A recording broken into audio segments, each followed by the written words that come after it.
This is the year to be excited again. Kung noong 2024, nag-end yung taon mo na malungkot, walang pera, hindi ka nanalo sa raffle, hindi ka nakakain ng lechon, malungkot ka, there is reason to rejoice this 2025. Kung hindi mo nakita ang mga pangako ni Lord noong 2024, this 2025, di ba sabi nga, no more delays. Kaya napakaganda ng mga kinakanta natin kanina na tapat si Lord sa kanyang mga pangako. At may good news po ako sa inyo mga kapatid. Excited na rin tayo. Alam niyo ba kung bakit? Walang sumasagot. Pagkatapos natin magpakabusog, magpakabundat noong Christmas at New Year sa mga masasarap na pagkain, eto na ulit. Magfa-fasting na tayo. Hallelujah! Dito sa church na to, pag sinabing fasting, nakangiti yung mga tao.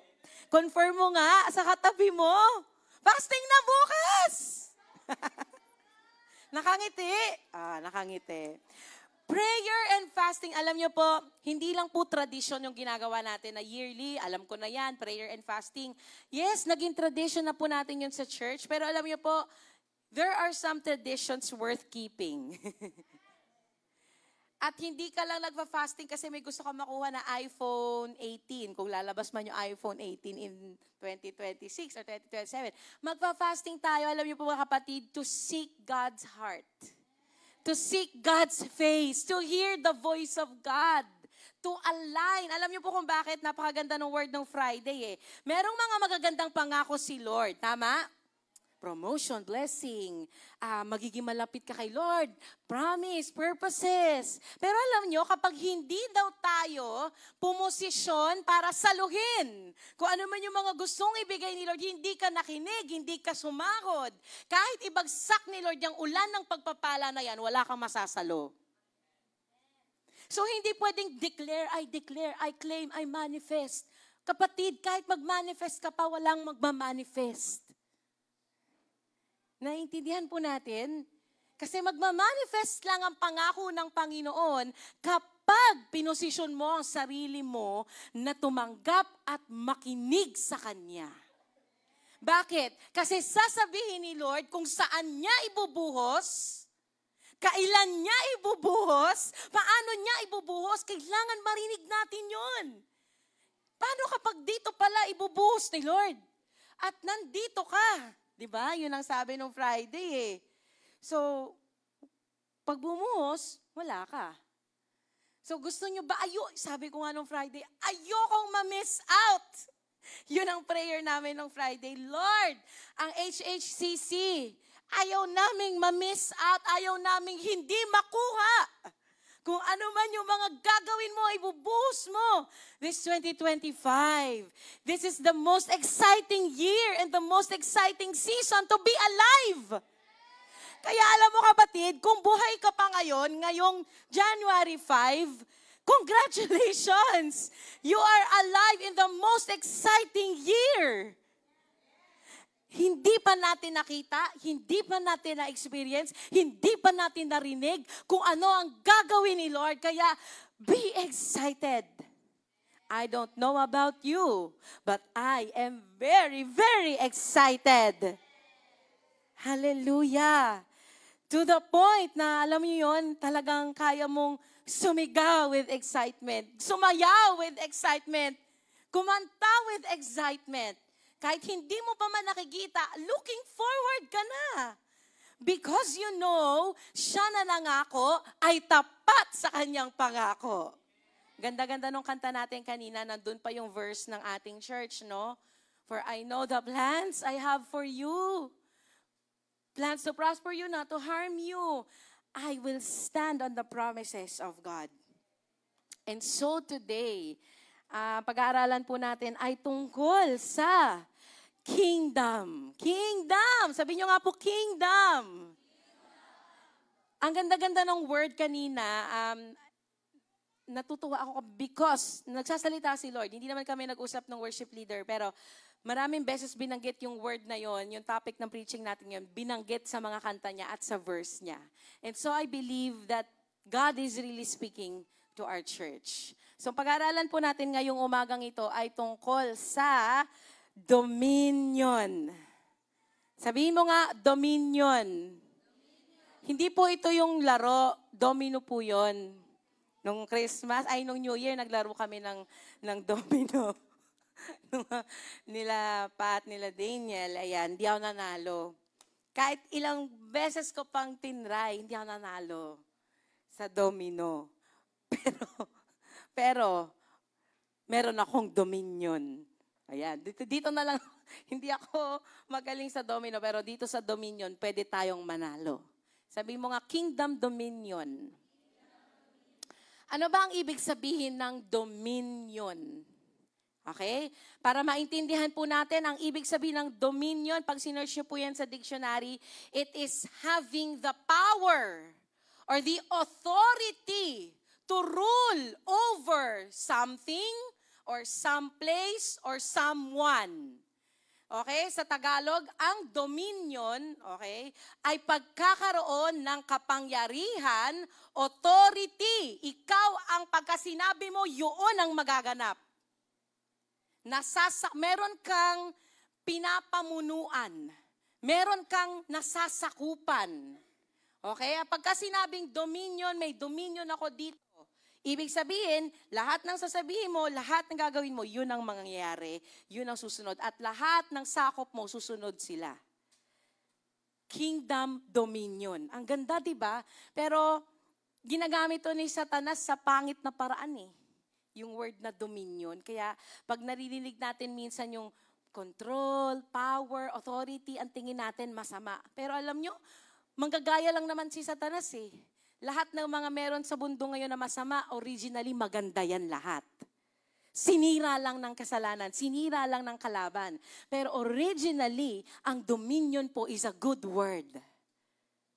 Kaya, naniniwala tayo na 2025 is the year na maghahari. Hindi ang kasamaan, hindi ang kadiliman, hindi si Satanas, kundi ang kaharian ng Diyos. Ang kaharian ng Diyos dito sa lupa tulad ng sa langit. Oras na mga kapatid para yung kingdom, ang sabi nga, di ba, the kingdom of God is within us. Oras na para mag-manifest yung kingdom ni Lord dito sa lupa. Gusto nyo ba yung makita? Ano bang meron sa langit? May sakit? Wala. May kahirapan? Wala. May mga kasalanan? Wala. May mga away? Wala. Alam nyo ba na pwede na natin yun ma-experience ngayon dito sa lupa? Pwede nang mangyari ang kaharian ng Diyos dito sa lupa. Pero kailangan ng mga magpapatupad. Kailangan ng mga magdodominate. Kailangan merong magpapatupad na ito ang mangyayari. Sinabi ni Lord, walang sakit, walang sakit. Kailangan may tao. Tingnan mo ngayon katabi mo, tao ba? Oo naman, sabi ni Ate Mate.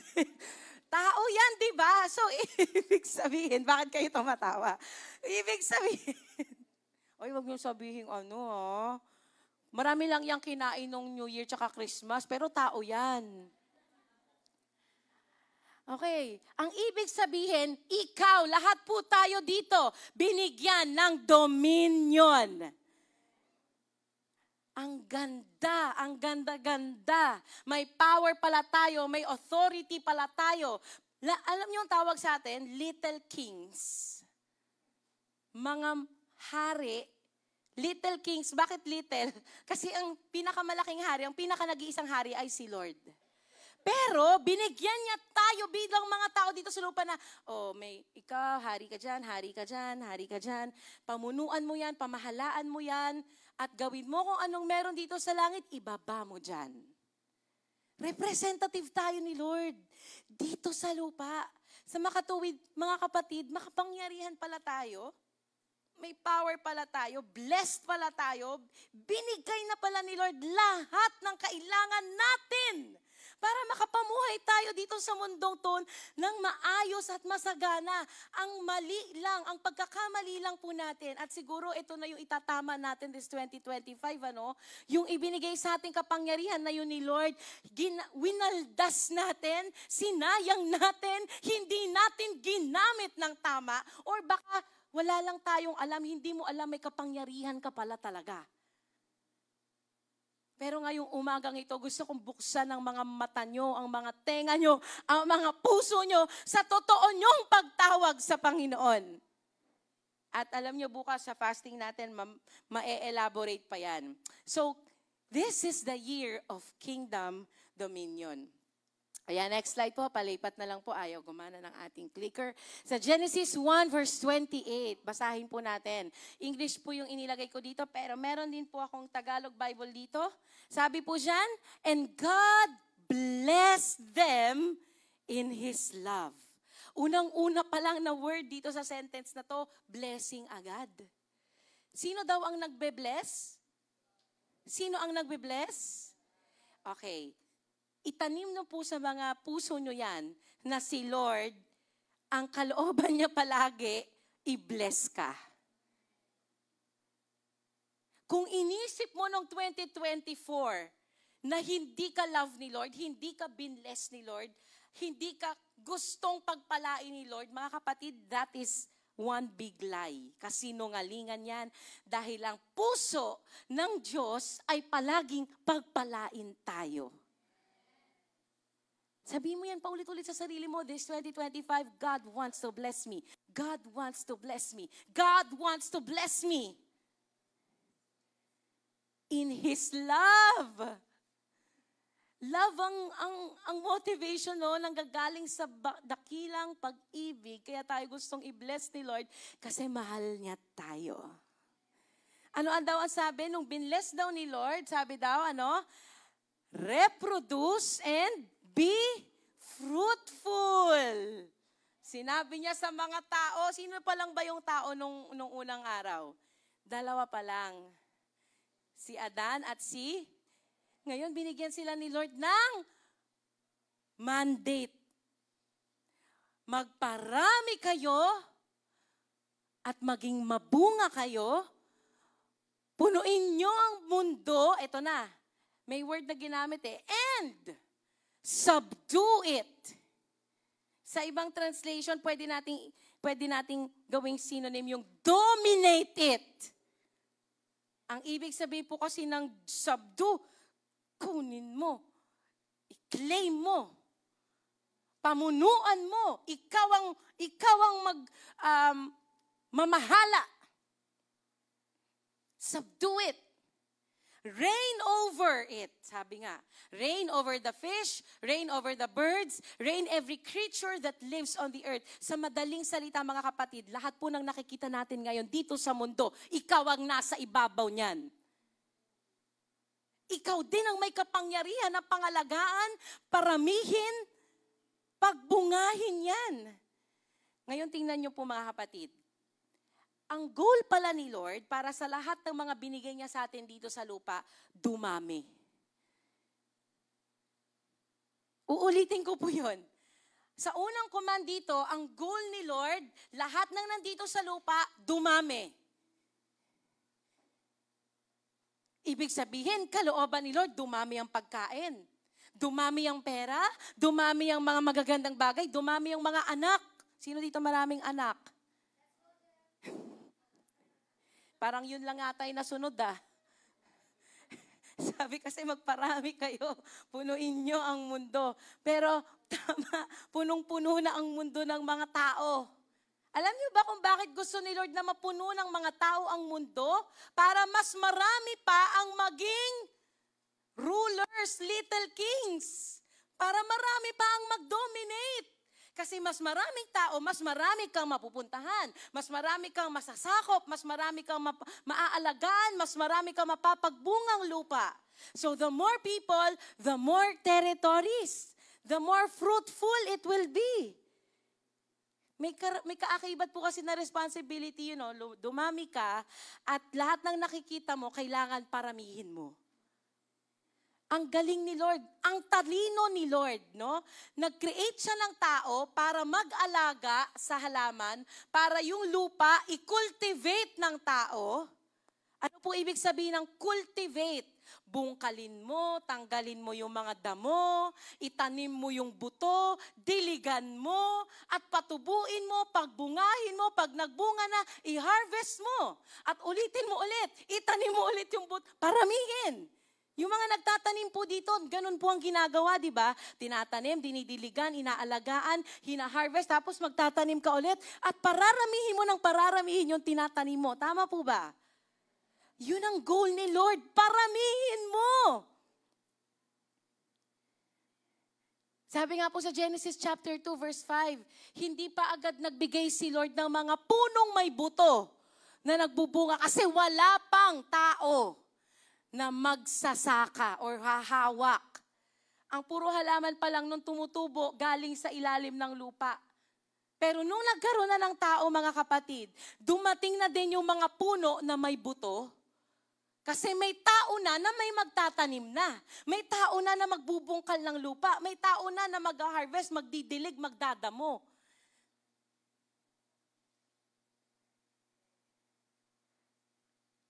We are called to multiply. Sabi mo nga, multiply.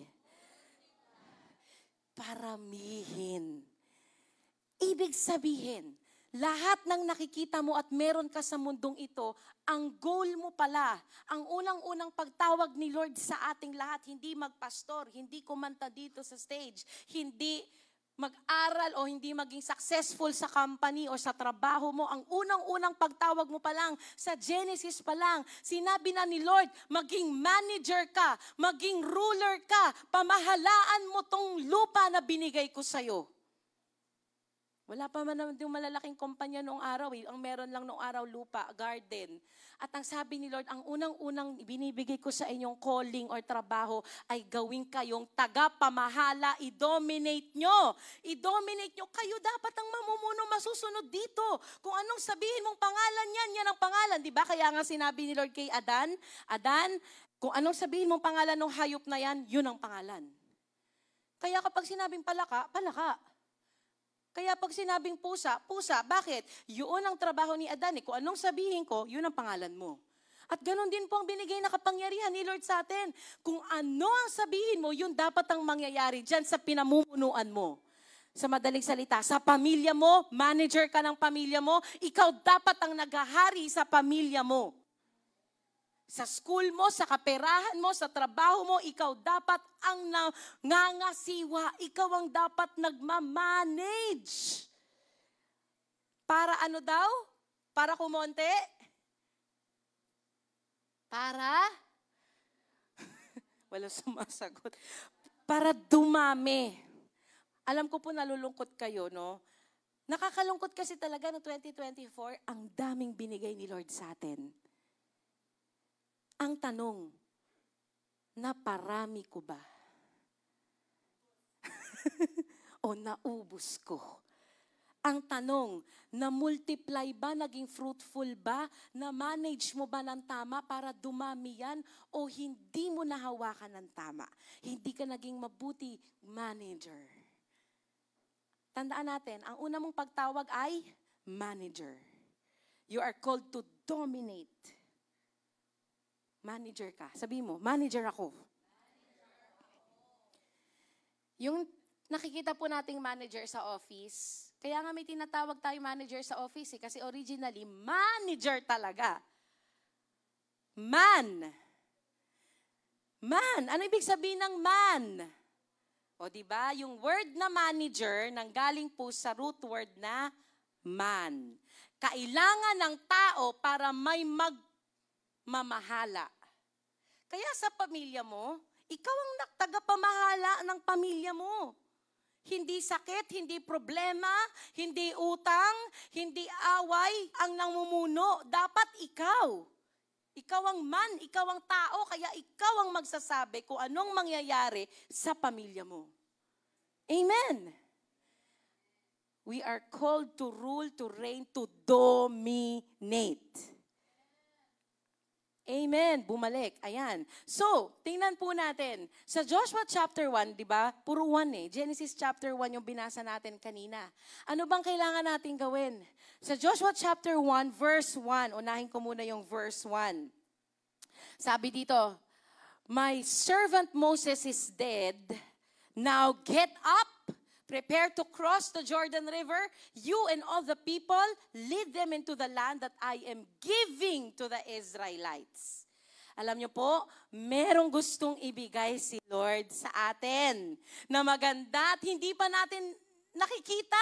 Yun nga yung kailangan natin mag-excited this 2025 eh. Pero, ang reason pala kung bakit minsan hindi tayo binibigyan ni Lord ay dahil hindi ka pa marunong humawak. Or hindi mo kayang hawakan ng tama, hindi mo na parami, hindi mo na manage ng tama. So, sa Joshua chapter 1, merong isang kwento dito. Naalala niyo po si Moses. Si Moses, yung sa Ten Commandments, yung nahati yung dagat, nilabas niya yung mga Israelites, no, yung mga Hebrew mula sa Egypt, para saan? Dalin sa lupang pangako. Alam niyo ba, yung promise na yon nagsimula kay Abraham.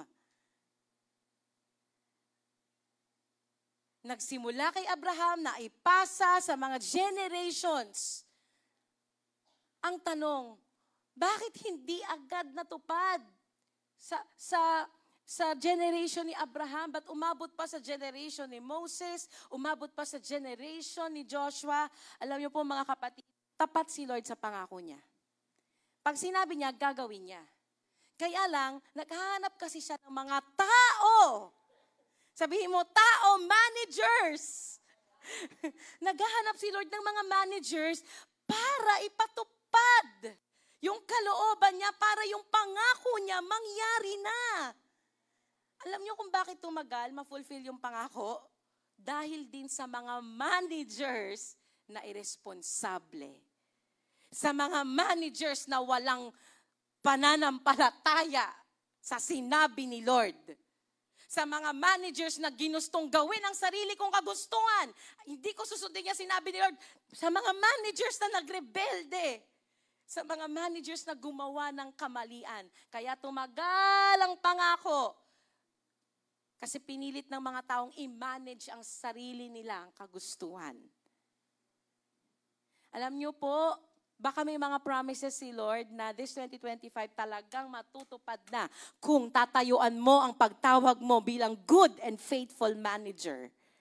Kung minanage mo yung buhay mo ng 2025 na ikaw lang ang nasunod, gusto ko tong bilhin, gusto ko pumunta dito, gusto ko tong gawin, gusto ko ito yung maging dream ko, ito lahat. Baka this 2025, oras na para i-align mo ulit yung gusto mo sa gusto ni Lord. Kasi kapag nandun tayo sa sentro ng kalooban ng Panginoon, siguradong dadalhin ka niya sa katuparan ng mga pangako niya. Hallelujah. Pero the moment na lumalabas po tayo sa kalooban niya, doon po nagkakaroon ng problema. Nadidelay, nare-reroute, tumatagal. Minsan, hindi po si Lord yun eh. Kaya tumatagal dahil din sa atin. Sa pagsuway natin at sa hindi natin paniniwala. So, tingnan po natin sa Joshua chapter 1. Sabi dito, patay na si Moses. Paano na? Wala na yung magdadala sa atin sa promised land. Si Moses po kasi yung inutusan ni Lord eh. Paano na? Patay na si Moses. Pero alam nyo, ang ganda-ganda ng Joshua chapter 1. Umpisang-umpisa pa lang ng Joshua chapter 1, may pangako na si Lord. Oo, patay na si Moses. May nangyaring hindi maganda. Maaring ang nagluluksa pa sila kasi patay na yung leader. Pero tingnan nyo, sabi ni Lord kay Joshua, tumayo ka na. Tumayo ka na at maghanda ka. Maghanda kang tumawid sa Jordan River at ihahatid mo o ililid, pangungunahan mo ang mga tao sa lupang pangako na ibinibigay ko na sa inyo. So may lupang ibinibigay, may pinapagawa si Lord kay Joshua, ano daw? Dalhin ang mga tao sa lupang pangako. Alam niyo po, napakagandang encouragement. may patay, may hindi nangyaring maganda, pero ang sabi ni Lord, the promise still stands. Hindi nangyari na nabuhay si Moses, namatay si Moses, pero sasabihin ko sa inyo mga kapatid, yung pangako ko hindi nakadepende kay Moses. Kahit namatay na si Moses, tutuparin ko pa rin ang pangako ko. So hindi nakadepende sa isang tao lang, may plan B si Lord. Paano yan Lord, wala na si Moses, di wala na rin yung pangako. May mga nangyari bang ganun sa inyo 2024? May mga taong nawala, di ba? Masakit, grieving. May mga dreams na nawala. May mga pera na nawala. May mga namatay. May mga naubos. Pero alam nyo, kapag may pangako si Lord sa'yo, kahit may nangyaring hindi maganda na 2024, dadalin ka pa rin niya sa pangako niya. This 2025. Kasi tapat siya sa salita niya. So, sino yung ginamit ni Lord? Patay na si Moses. Nag-raise up siya ng bago, si Joshua. Meron po ba dito pangalan, Joshua? Ay, madami, meron. Tsaka si Josh. Sa lahat ng mga Joshua dito, sinasabi ni Lord sa inyo, get up! And I think hindi lang sa mga Joshua. Bakit po sinabi na tumayo ka na, Joshua? Tumayo ka na. Alam niyo kung bakit? Malungkot sila eh. Nagluluksa sila. So nakaganyan lang sila. Ayoko nang magpatuloy. Wala nang pag-asa. Patay na si Moses. Dito na lang tayo. Pero hindi. Ang sabi ni Lord, tumayo ka!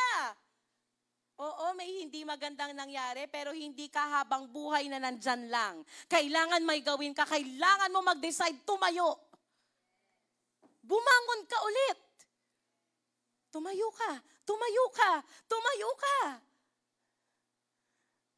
At maghanda ka. Alam nyo, tingnan nyo yung salitang ginamit ni Lord. Maghanda ka. Tumayo ka at maghanda ka. Gusto ko po yung word na prepare. Kasi very much in line yun sa ginagawa ni Lord. Sabi ka nung Friday, you need to prepare, you need to position, you need to incline. Hindi pwedeng sugod agad, may preparation. Mga kapatid, kung may gagawin pa lang maganda si Lord sa atin this 2025, abay kailangan ready tayo. Kung may ibubuhos pala si Lord na ulan sa'yo, sa buhay mo, sa family mo, abay kailangan handa ka, may panalo ka, may hinanda kang pangsalo. Kung dadalhin pala ni Lord ang mga tao dito sa church, kung magkakaroon pala ng mga maraming milagro, maraming salvation, abay kailangan naghahanda na tayo. Kung payayamanin ka pala ni Lord, abay kailangan naghahanda ka. Saan mo ilalagay yung pera? Paano mo hahawakan? Saan mo i-invest para dumami? Kung bibigyan ka pala ni Lord ng cell group this 2025, abay kailangan naghahanda ka. Ay, kung bibigyan ka pala ni Lord ng bagong calling, i-raise up ka pala ni Lord para maging teacher, preacher, o pastor. Abay, kailangan naghahanda ka. Alam niyo kung bakit? Bakit mahalaga yung preparation? Pag hindi ka prepared, masasayang lang. Pag hindi mo alam kung paano hawakan ng tama yan, kahit bigyan ka pa ng 100,000, 1 million, ubos lang din yan agad. Naiintindihan niyo po mga kapatid? Ayaw ni Lord masayang yung ibibigay niya sa atin. Kaya ang sabi dyan, unang-una, maghanda muna kayo. Sigurado na yung pangako, ibibigay yan, paniguradong ibibigay. At dahil sigurado na yung pangako, maghanda na kayo. Paano tayo maghahanda? Dito na po tayo papasok mga kapatid. Sabi dito, Joshua 1, verse 3-6. Sabi dyan, lahat ng parte ng lupain kung saan nyo yan tatapakan, ibibigay ko sa inyo. Babalik tayo sa word natin kanina, dominate. May promise. Anong promise? Bibigyan daw sila ng magandang lupa. Pero, kasabay ng promise, may command. Hindi ka mauupo lang dyan sa buong taon mo ng 2025 at mag-aantay na bumagsak ang bunga sa bibig mo. Sino po yun? Very good. Hindi ka yun. Hindi ikaw yun, di ba? Hindi ikaw si Juan Tamad. Ikaw si pangalan mo, na masipag. Ikaw si Madel, na tapat na manager. Ikaw si Madel, na masipag na manager. Ikaw si Alex, na faithful manager. Kaya ano daw pinapagawa ni Lord? May promise. So ano gagawin nyo? Tatanga hindi. Bumangon kayo at sabi dito, lahat daw ng tapakan yung lupa sa'yo. Anong pinapagawa? Puntahan. Puntahan. I-dominate. Sabi nga po sa iba translation, conquer. Puntahan mo na. Gusto mong ma-sharean yung kapamilya mo na di pa na nakakakilala kay Lord? Puntahan mo. Puntahan mo. Sabi kasi puntahan eh. Pag pinuntahan mo, sa'yo yan. Diba? Parang ganun lang yun eh. Pag tumingin ka, di yung totoo. Huwag nyo yung paniniwalaan. Wala sa Bible yun. Ang sinasabi sa Bible, pag tinapakan mo, sa'yo. Hindi tingin, tinapakan. Kasi ang tingin, wala ka namang gagawin eh. Nakaganyan ka lang eh. Pero pag sinabing tinapakan mo, nilakaran mo, pinuntahan mo, sa'yo. Pag pinuntahan mo yung kapitbahay mo, sineran mo ng word ni Lord, sa'yo yan. Ang ibig sabihin ng sa'yo, teritoryo mo. Naging teritoryo mo para kay Lord. Pag pinuntahan mo yung ka-office mate mo at sineran mo, teritoryo mo yun. Pag pinuntahan natin yung school dyan, yung CIS, yung Marikina Elementary, sa atin yan. Naintindihan niyo mga kapatid, may action word. May promise, lahat yan sa inyo, pero kailangan nyo puntahan, kailangan nyo i-claim. Hindi yung claiming na in Jesus' name, I claim, in Jesus' name, manifest, manifest. Hindi po, yung sinasabi diyang claim, may action. Kapag sinabi natin atin ang pipino, pumunta tayo sa pipino. At palayasin ang mga masasama na demonyo doon. Atin to, para kay Lord to. Amen! Yun po ang ibig sabihin ng pagiging good manager. Paramihin mo. Dito sa Concepcion, meron na tayo. Ano pang pwede natin gawin? Pumunta tayo sa Tumana, pumunta tayo sa San Mateo, pumunta tayo sa... Marami pa, so dumadami. Tama ba? Faithful manager, dumadami.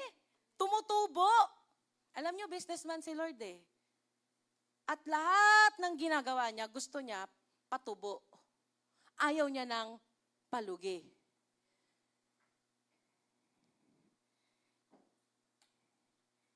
So kung nagtayo siya ng church dito sa Concepcion, alam nyo ba ang nasa isip ni Lord? Hindi lang isang church. Gusto niya maraming churches. So sinong inatasan niya para magparami ng church dito sa Concepcion? Kung sino ang nasa Concepcion? Tayo. Tayo yun. Tayo ang dapat mag-dominate. O, diba? Saan ka pupunta? Saan ka ba nilagay ni Lord? Sino bang mga nasa paligid mo? Diba? Doon ka lang pumunta. Kung nasan ka, doon ka. Yan ang territory mo. Hallelujah! So we need to prepare. How do we prepare? Bumalik.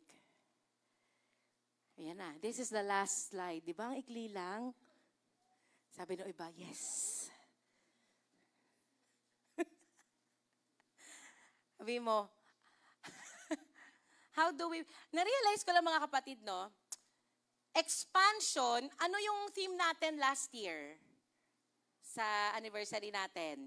Year of Expansion. Tama? Ayan o, suot ni Gloria yung t-shirt. Year of Expansion. Sabi ni Lord, 2024 is the year of expansion. Palalawakin ko kayo, pararamihin ko kayo, payayamanin ko kayo. Pero na-realize ko lang, hindi pala magkakaroon ng expansion kung walang dominion. Ang galing, di ba? Kung hindi mo yan paghaharian, hindi mo yan i-claim as yours, hindi ka lalawak. Kung hindi mo yan pupuntahan, hindi mo yan ima-manage, hindi mo isasabdo, akin tong pipino, akin ang pamilya ko, akin to, hindi ka mag-e-expand. So, kailangan pala una yon. Tayuan mo muna yung pagtawag mo bilang manager, bilang little king. At saka ka mag-e-expand. Gusto niyo ba mag-expand? Hindi po physically expand, hindi ka tataba. Pero anong mag-e-expand? Yaman mo, ministry mo, calling mo, church natin. Dominion. So, how do we prepare? 3 points lang po, and this is where we will end today. Bukas, magsisimula po tayo ng prayer and fasting. This is how we prepare. Hindi po tayo susugod agad. Meron ng sobrang gandang pangako. So we must prepare. Paano tayo maghahanda? Number 1, we will pray and seek God by praying and fasting. Alam niyo po sa Joshua chapter 1 verse 1, ang nakalagay po doon na verse, and God spoke. And God spoke to Joshua. And God spoke. Nagsalita si Lord. Anong ibig sabihin nun? Abay, nagsasalita pala si Lord. Meron pala siyang mga instructions na gustong ibigay. Meron pala siyang specific na gustong ipagawa. Kaya siya nagsasalita. Pero kailangan may mga taong makikinig ng instruction.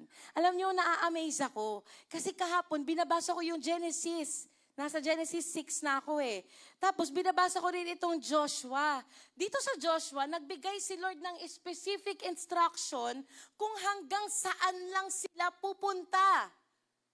Dito yan, sa Joshua chapter 1, verses 8 to 9.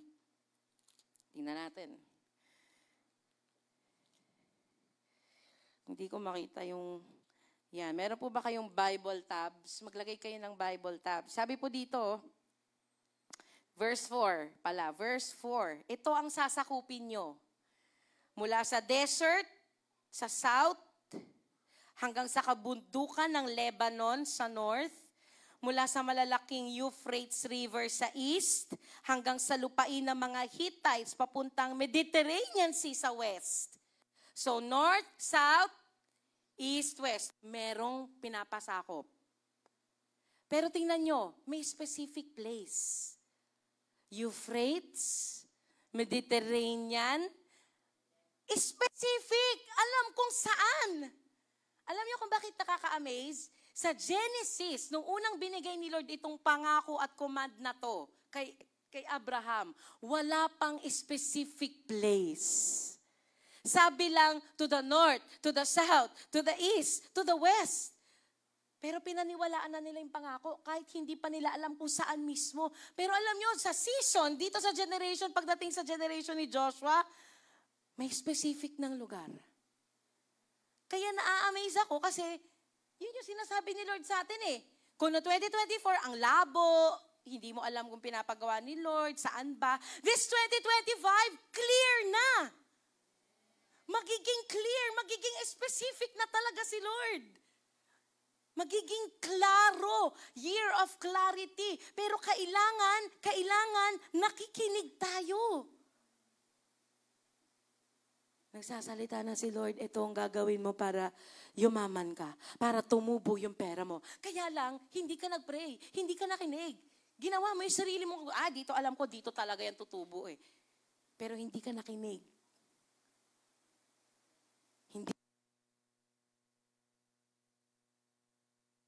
Yan ako ng mic. Hindi tutubo. So we need to pray and listen because God is speaking at nagbibigay siya ng mga specific instructions. Gusto mo makareceive ng instructions this 2025? Mag-pray ka na, mag-fasting ka, magbasa ka ng Bible mo. Ituon mo ang tenga mo sa Panginoon. Ang galing nga ng verse kanina ni Grace na binasa niya kanina, I will incline my ear. Yun mismo yun. Lord, i-tune in ko sa station mo yung tenga ko para marinig ko yung sasabihin mo. Bago ko marinig yung sasabihin ng Marites kong best friend, bago ko marinig ang sasabihin ng 24 oras, ng ABS-CBN, boses mo muna, Lord. Kasi pag boses ni Lord ang pinakinggan mo, sigurado wala kang talo, wala kang lugi. Siguradong tutubo ka. Gusto mo malaman saan mo ilalagay yung pera mo this 2025? Manalangin ka. Gusto mong malaman paano maayos yung away nyo sa bahay? Manalangin at makinig ka. Gusto mong malaman paano ka magkakaroon ng trabaho? Paano tutubo yung mga investments mo? Manalangin ka. Gusto mong malaman paano umahon sa kahirapan? Manalangin ka at magbasa ka ng Biblia. Alam mo mga kapatid, hindi po yan manifesting, hindi rin yan pagsusuot ng mga bracelet charms, evil eye, panonood ng video sa Facebook, hindi yan ang magpapa-asenso sa'yo. Ito ang magpapa-asenso sa'yo. Mga kapatid, ito.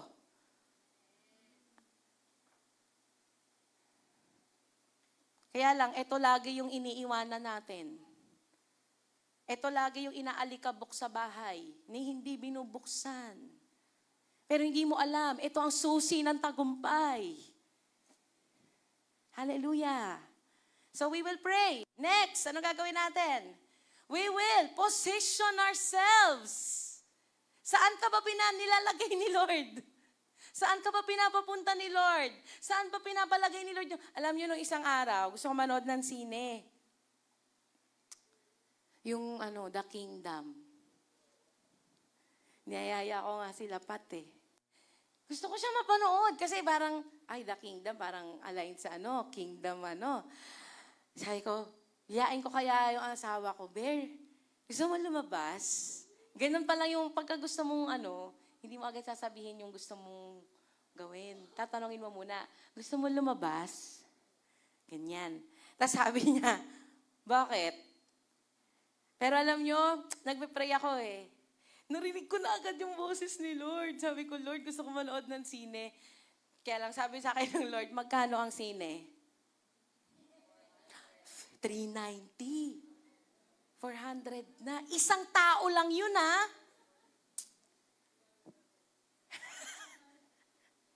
Ito ang, bawarningan ko na kayo. Ito ang mangyayari sa inyo kapag nanalangin kayo at kapag tinanong nyo si Lord. Maririnig mo talaga yung boses niya. Abay, sabi sa akin ni Lord, magkano sine?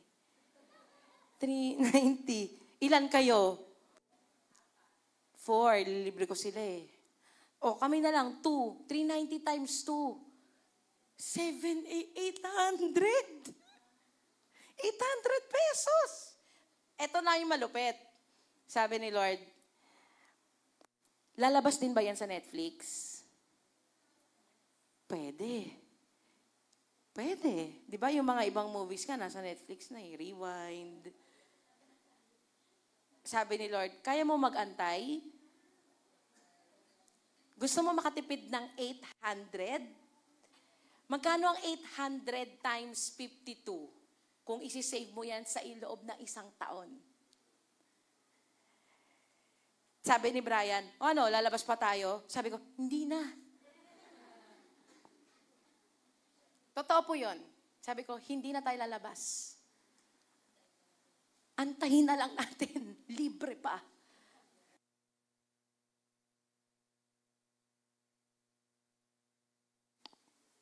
Alam niyo po, na-realize ko, dapat, simula nung narinig ko yung teaching na yun about being a good and faithful manager, na-realize ko, dapat pinapatubo ko lahat ng meron ako So, kung mawawala lang siya, anong mapapala ako? Wala, tas manghihinayang ako pag napanood ko na siya sa Netflix. Ay, shucks, nasa Netflix na. Ng tubig. sa bahay. Pambayad mo na ng Maynilad. Di ba? Pambili mo na yun ng bigas, ng ulam. Tama po ba? Pero masaya ako. Masaya ako.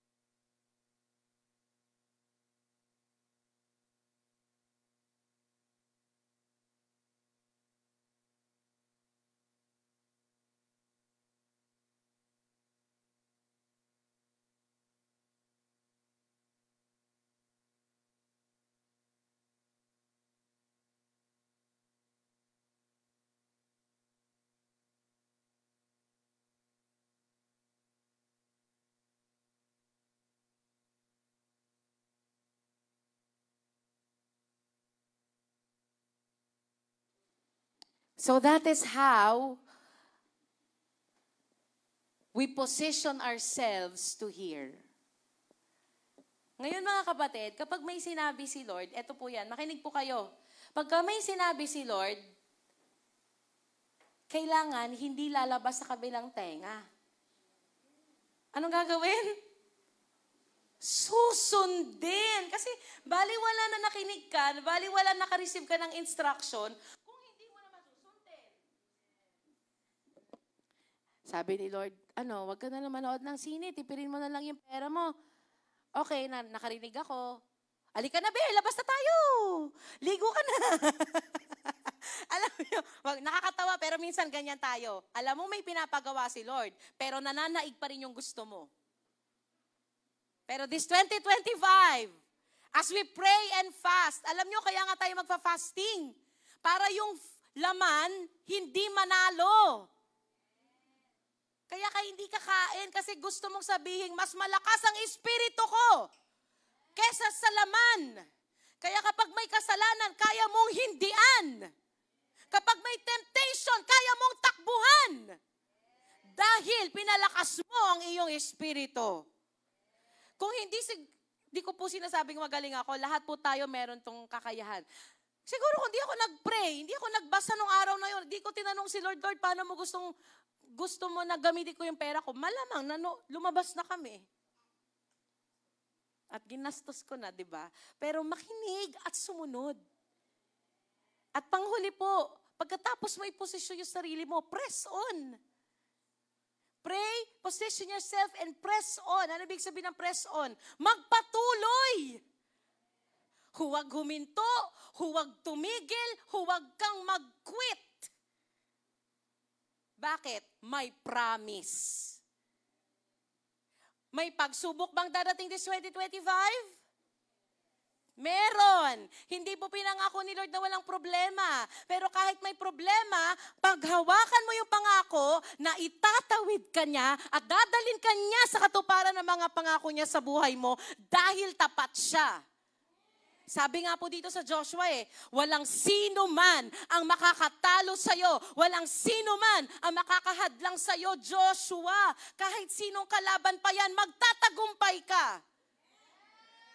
Alam niyo po, victory. This 2025, you will conquer. You will be victorious because God is with you. Yun din yung sinasabi kanina ng worship leader natin, di ba? Kasama mo ang Diyos. Mula January 1 hanggang December 31, kasama mo si Lord. Pero tandaan po natin, hindi ikaw ang magzadrag kay Lord sa gusto mong puntahan. Hindi po natin pwedeng i-claim yung pangako na yun na kasama ko si Lord. Pero sasabihin mo kay Lord, Lord, dito tayo. Hahatakin mo yung kamay niyo. Lord, dito ko gustong pumunta. Kasi po, yung pangako na kasasamahan kita kahit saan ka magpunta, ang context po noon, si Lord ang nagsabi kung saan sila pupunta. At hindi sila ang nagdidikta kay Lord. Uulitin ko po yun. Yung pangako po na God is with me and God will be with me every day. Ang context po nun, ikaw ang susunod sa plano ni Lord at hindi si Lord ang susunod sa plano mo. Amen. Amen. Isama natin si Lord sa plano natin this 2025 and for sure, He will see you through. He will be with you. Amen.